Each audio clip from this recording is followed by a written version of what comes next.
Hello everyone. My name is Adnan Qaiser, and today I wish to discuss two books with you with their central theme on spirituality and Sufism. The first one is The Alchemist by Paulo Coelho, and the second one is titled The 40 Rules of Love by a Turkish writer Elif Shafak. Both these books are freely available online, but any one of you getting any difficulty in gaining access can let me know, and I should be able to get you a web link. My email address is my full name, that is ADNANQAISER, followed by 1 as in 123 at gmail.com. Mind you, today's discussion might be a little long, but the idea is not just to give you the story of the two books, but to pass on the message as well as to extract some lessons from them. So don't be put off if you find me consulting my notes frequently, because it is meant to pass on the essence and richness of the books to you, because each and every sentence is extremely profound and meaningful. You see, I always believed that if you have not shared, you have not discovered. If you have not transferred, you have not learned. If you have not empathized, you have not felt. If you have not believed, you have not seen. If you have not dreamt, you have not accomplished. And if you have not given, you have not gained. Mind you, we all are spiritual in our personal capacities. Some people link spirituality with religion. Since I'm not an expert in this field, I do not want to get into that part of discussion. But I do believe that having different domains and spheres of influence, spirituality and religion do meet in some higher form. To me, spirituality is more about identifying and exploring your own inner self, and getting connected with what we call Kudrat, or nature, divinity, or God, whatever you feel like calling it. So let me share with you one of my amateur Punjabi poems on spirituality. It says, "Hore kithe si mainu jana, रा कोई भी सुझिया नहीं, आप अपनी जे खबर ना होवे, रब सोना फिर मिलिया नहीं, फिर ना वां मैं मस्त मलंगा, मंजिल रहिंदी पैरां विच, किंच तां मैं नसीबा पाया, कार दे बूए वड़िया नहीं, चार चफेरे को पनेरा, पार लगे है कश्ती किवें, अज तक पानी तरदा मैनू, विच समुंदरा डुबिया नहीं, बुक्स पले जे मन दे अंदर, पिज पिज मी तेरी साड़ मुके ना, अंदरों कोड़ न जावे जद तक, बाहर रूप सवरिया नहीं, अकलां विच भी बह के चलिया, अकल दी गल तैनू समझ ना आवे, रमस रमूस तू जाने किवें, गल्लां विच जे गलिया नहीं, दिल दिलां दी पुछदे की हो, पांबड़ पाई चे पखते ने, एक वारी जेड़ा लिखिया गया ते, ओ मुकद्दर बदलिया नहीं, दुनिया दे विच इल्म हजारा, कोई ना दुख वंडने नू दसे, दर्दां ते मैं फावे रखा, लफ्ज किताब विच पढ़िया नहीं, मैं तां कैसर जिंदड़ी रोली, दुनिया पिछे भज भज के, ना मैं तोपिच कोला होया, बाल के खुद नू सड़िया नहीं."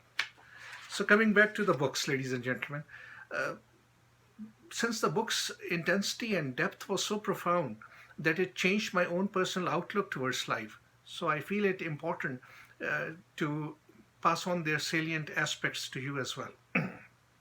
Suggested by a few friends in the past, I learned that The Alchemist has been sold in millions of copies worldwide in the past 25 years. Although it failed to impress me, but there are certain lessons which need our attention because they stir and stimulate our thought. Alchemy, as you may know, is the science of turning base metals into gold. I do not know if that process is possible, but perhaps because of that very reason, alchemy has always been associated in our folklores and literature with the human greed, avarice, and get-rich-quick techniques.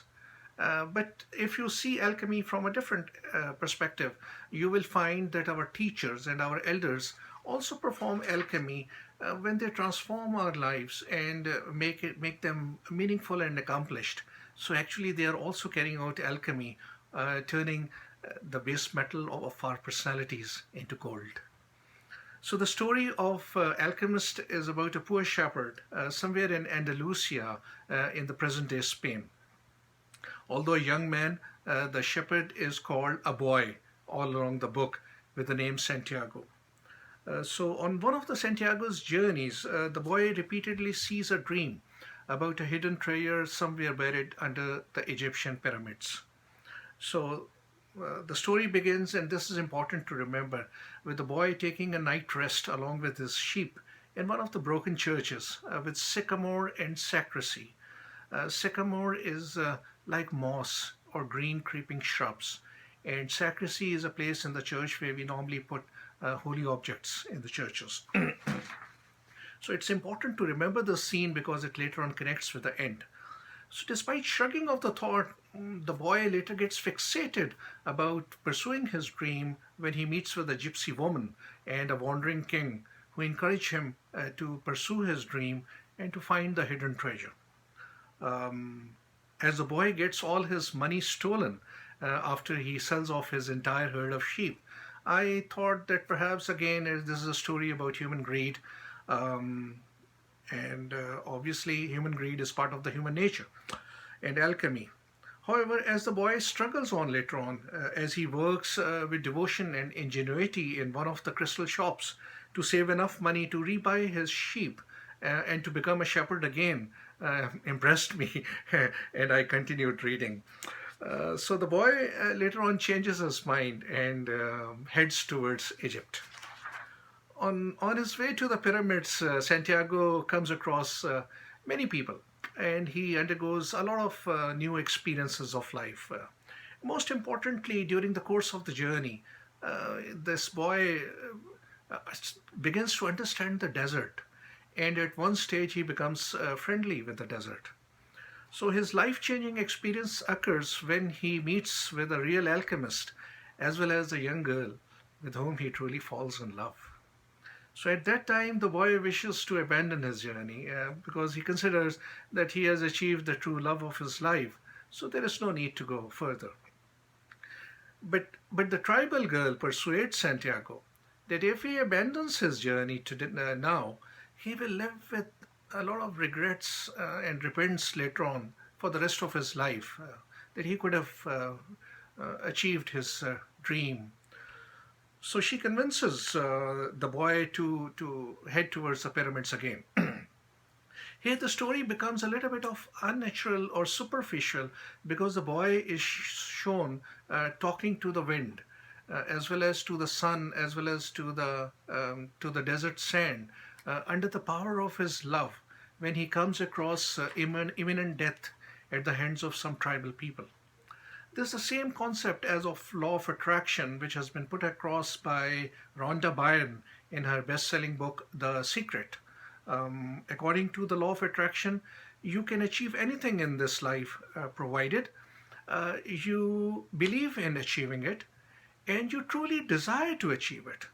And this is the same concept in the Bollywood movie which called Om Shanti Om of 2007, in which the hero recites this verse: इतनी शिद्दत से तुम्हें पाने की कोशिश की है कि हर जर्रे ने मुझे तुमसे मिलाने की साजिश की है.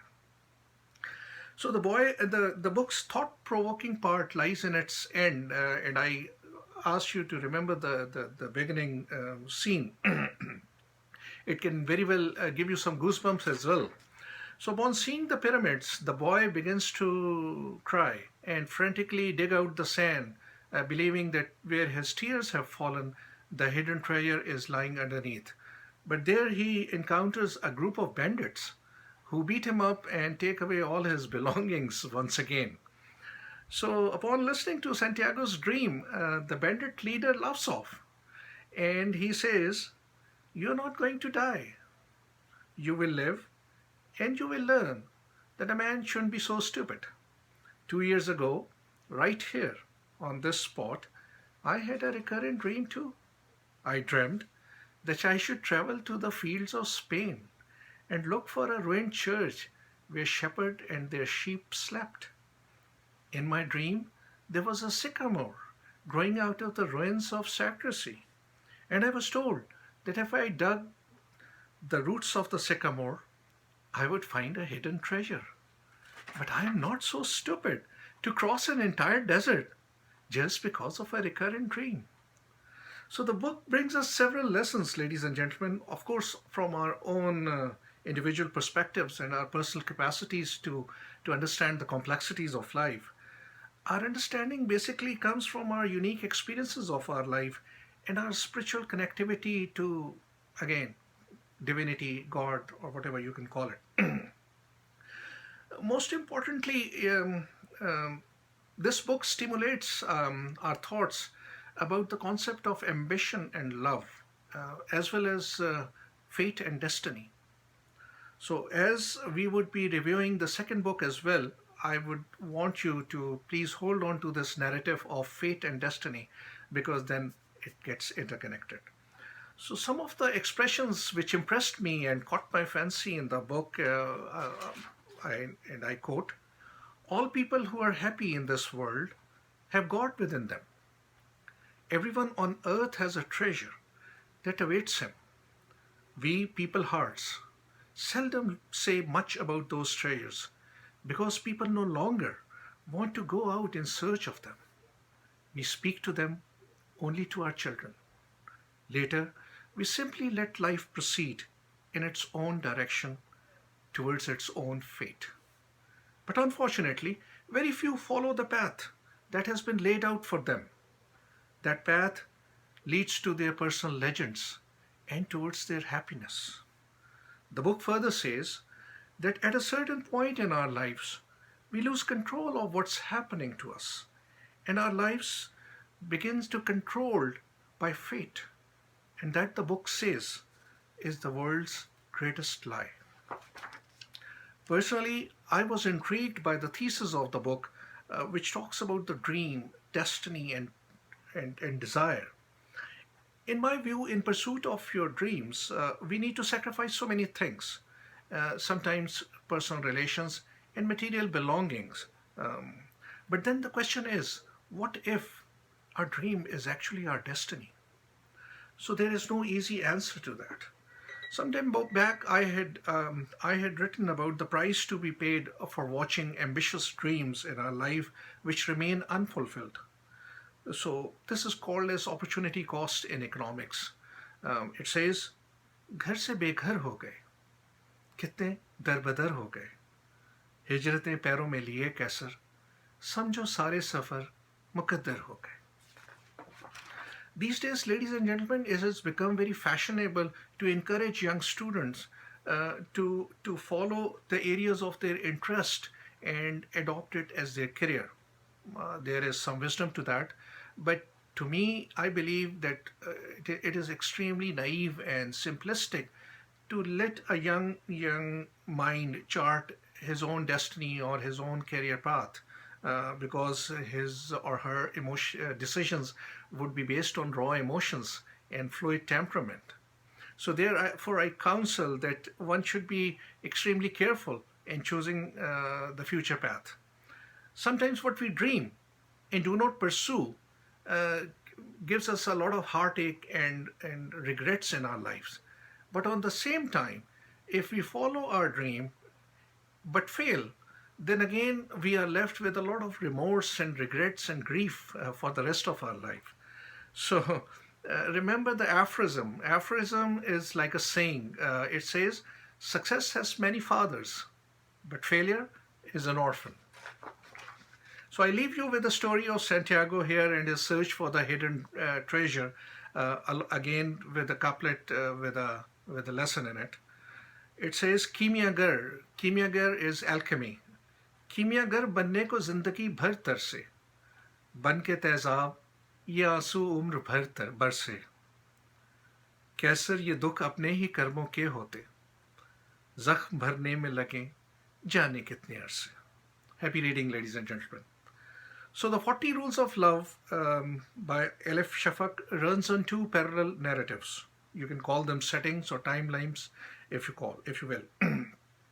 In the contemporary era, the story revolves around a married woman somewhere in United States who is unhappily married with 3 children and an unfaithful husband. She feels undervalued and struggles with her emotions with her teenage daughter as well as her cheating husband. So the other storyline covers the lives and companionship of Maulana Jalal-ud-din Rumi and his mentor, Shams Tabreiz, in the mid 13th century. Through very short and engaging chapters, which sometimes are 2.5 pages long, the author successfully keeps us glued and our curiosity alive with the book. So, creatively using human psychology, she has neatly portrayed the philosophy of mysticism and Sufism in Islam. An important thing to note here is that the title of the book, The 40 Rules of Love, is somewhat misleading. It gives an impression that it's about ishq majazi, or a virtual love between between a man and a woman. However, in actuality, the 40 rules of love pertain to the itinerant mystics of Islam.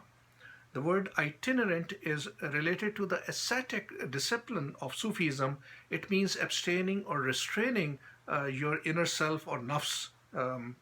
And these rituals are basically are carried out by people who are called darwish or the wanderers, and their learning which comes through traveling. However, by simultaneously writing on two parallel narratives, the author has successfully interconnected ishq majazi, that is the virtual love, with ishq hakiki, the divine love. So let's first talk about our contemporary woman whose name is Ella. So she is introduced to Sufism through a novel's manuscript which she is reviewing, which has been written by a modern day Sufi. So as she goes through the manuscript, she gets drawn towards that author of the manuscript. So first they begin with their secret correspondence through emails, as Ella finds a lot of solutions to her everyday life problems. But in the end, Ella abandons her family and moves out to start living with that modern day Sufi because she believes that she has found true love. Here I like to share my personal observation about bad and broken marriages in the Eastern and Western cultures. Although I'm not an expert in this subject, but this is just an observation. In the East, people generally tend to survive in a bad marriage rather than opting for a broken marriage. There could be a lot of reasons for that. The first one which comes to mind is our religious disapproval, the societal condemnation and taboos associated with it, our joint family system, and the marriages which are done on a reciprocal basis. There could be a consideration about the ill effects on the children, as well as there could be a reluctance to share property and to give maintenance for the rest of the life. So, whereas in the West, people generally prefer a broken marriage rather than keep living in an incompatible marriage. But there is an aspect of little or no regard for the consequences on the children as well as their personal lives. Because obviously marriage is always said that it is based on compromise from both sides. But we are no one to judge. Remember, it's the cultural orientation and ethos of a set of people towards their particular habit or behavior. But in the end, when Ella abandons her young children, it left me with quite a few disturbing questions later on. So Shams Tabreiz and Jalaluddin Rumi's encounter gets a major chunk of the book.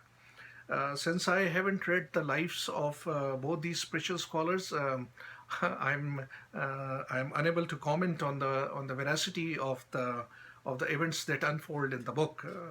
However, considering the effort which has been taken by the author in giving scholarly references in the end about sensitive Quranic verses such as Surah Baqarah about believers and non-believers, as well as Surah An-Nisa about women's treatment by their husband, one can assume that the narration is pretty much close to the real life episodes of Maulana Rumi and Shams Tabreiz. One of my friends has, although very fondly, gifted me a couple of books. One is Rumi, A Bridge to the Soul, and the other one is Me and Rumi, the autobiography of Shams Tabreiz. I must confess that I have yet to read them fully, but the 40 Rules of Love has inspired me to learn more about Sufism. And these days I'm reading another book called Sufism, an introduction to the mystical traditions of Islam by a gentleman called Carl W. Ernest. The problem of reading Rumi in English language is because we, the South Asians, are accustomed to reading poetry with kafiya and radif. That is, means that the verses are in proper meter, what we call wazan, with the rhyming or similar words in the second, at the end of every second line. So and the books which we find in the market, basically the most popular ones are the Essential Rumi and the Rumi, the Big Red Book by Coleman Barks. They carry the translation from their original versions, and they need a little more deliberation to understand. The story of 40 Rules of Love begin with Shams Tabreiz, a wandering dervish, meets with the master or a principal of a Dervish lodge in Baghdad, present-day Iraq. Shams is longing to pass on his knowledge and wisdom to someone to carry on the torch of wisdom and learning in the future. Now, very much the way we are doing now. So the master of the Dervish lodge, while introducing Rumi to Shams, clearly tells Shams that the undertaking is quite risky, and it may take Shams' own life as well.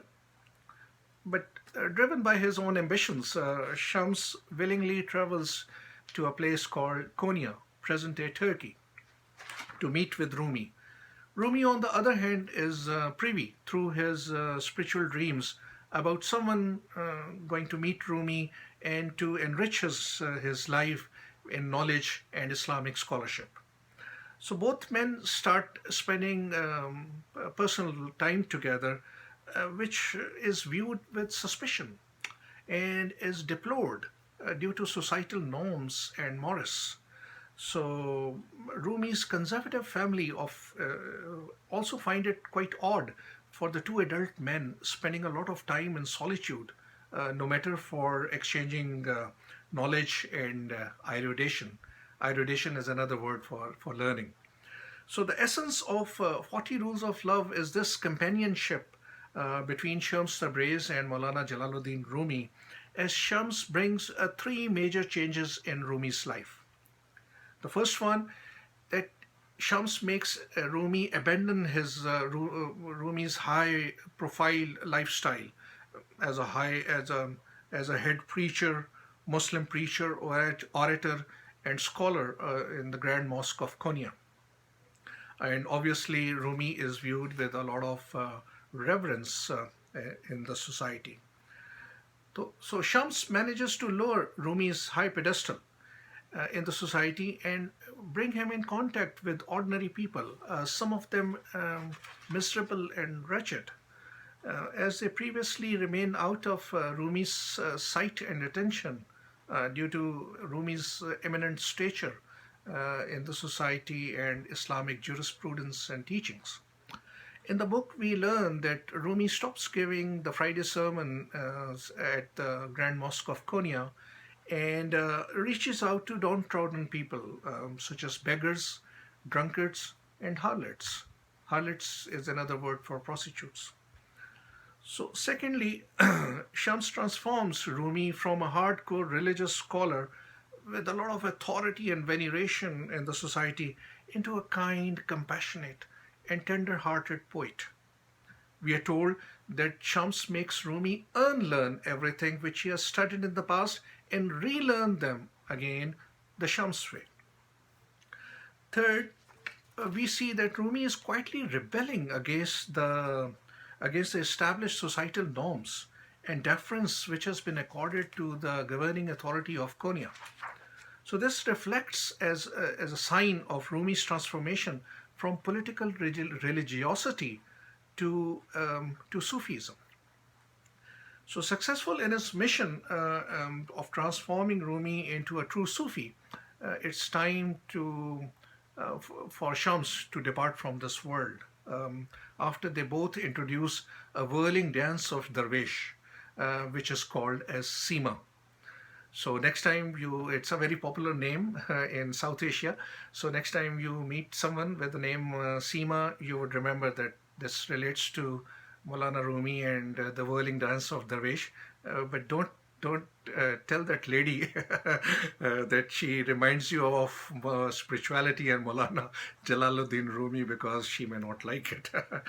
So here, allow me to distract you a little bit and towards another aspect of life. When I saw the whirling dance of Darwish in Konya, I noticed that it was in anti-clockwise direction.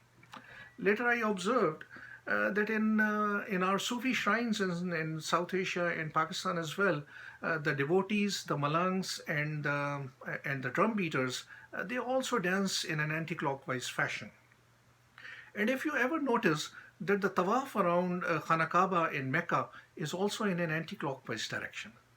Now relate this anti-clockwise motion practices to the concept of winding and unwinding.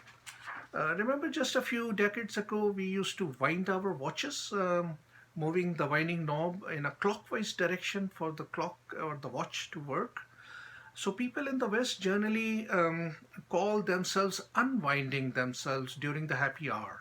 Happy hour is the time of the evening when people generally in the West, they take an alcoholic drink just to relax themselves or to unburden the daily rituals. So that means that unwinding is related to relaxing or relieving or unburdening yourself from the daily rigors of life. And if winding is done in a clockwise fashion, the unwinding has to be done in an anti-clockwise direction. Now connect this unwinding with our spiritual practices of moving in an anti-clockwise direction, and we would find that all our sins, our misdeeds, and which we accumulate during our life are shed, relieved, unburdened when we go to the Sufi shrines or carry out the tawaf at Mecca and move in an anti-clockwise direction. I hope the concept has made some sense to you.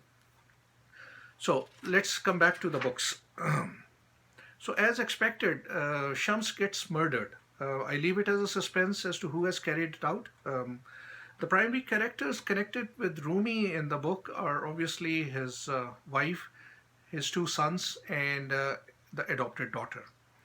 But Shams Tabreiz interacts with a lot of characters, wide range of characters, and I found a mystic lesson in his each and every interaction, beginning with Shams' absolute obedience towards the master of the Darwish lodge in Baghdad, whom he owed nothing. Later, Shams' compassion towards the downtrodden and miserable people of the society stimulate your thought to realize your own obligation towards the unfortunate and less privileged people around you. We gain an insight into the misery of the people who are sick, the suffering of the people of women who sell their bodies every day, and the people who try to drown their pains, afflictions, and misery in alcohol. So Shams passing on of a silver mirror, a silken handkerchief, and some ointment to three different people, and making a difference in their life. It it it inspires you to think that how meaningfully you can also carry out the same thing and and make a profound change in the lives of those unfortunate people who are just around you. So, the 40 rules of love, which I said are the 40 itinerant mystics of Islam, ladies and gentlemen, make you pause and think and reflect and relate them to your own outlook towards life and, and bring personal transformation in you. So, depending upon our individual capacity to understand, each and every rule enriches your life as they talk about our everyday matters of life. For instance, the one of the rules tell us about God dwelling inside us. It talks about understanding divinity, controlling your nafs or inner self and its attraction towards misdeeds and sins.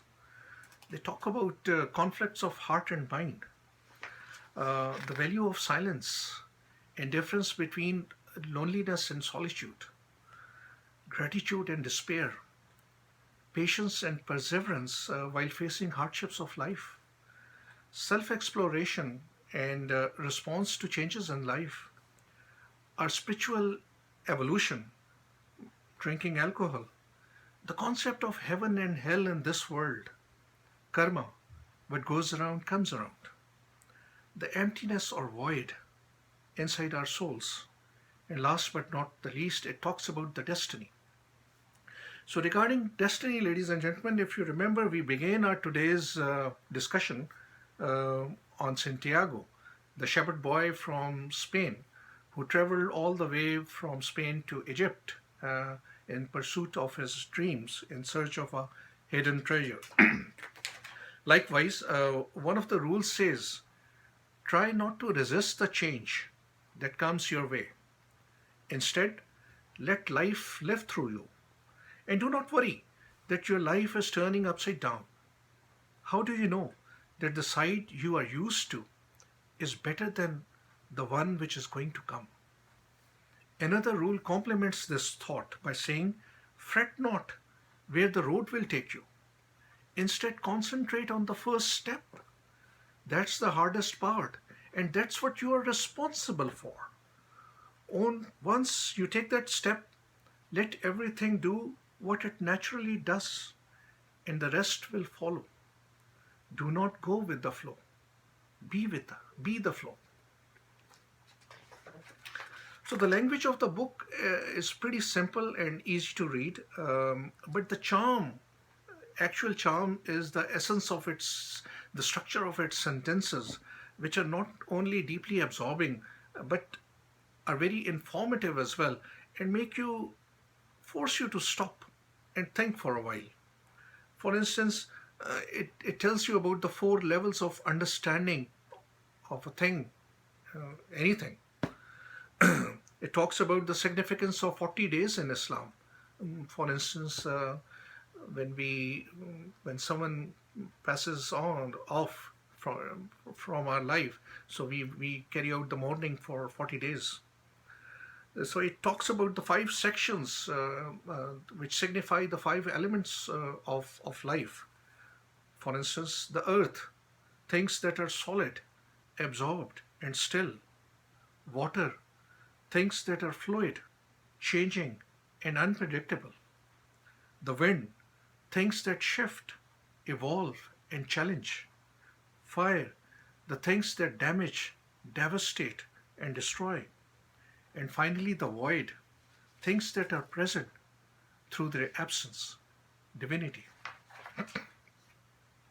So the book tells us a story about a philosopher meeting a dervish one day. Sorry, it tells us it is about the relation of a scholarly wisdom with Sufi connectivity with nature. So the philosopher meets a dervish one day, and they spend a few days together. And when they depart, the philosopher says, all that I know, he sees. On the other hand, the Sufi recounts his experience. He says, all what I see, he knows. So we also learn about the 7 stages of the path to truth.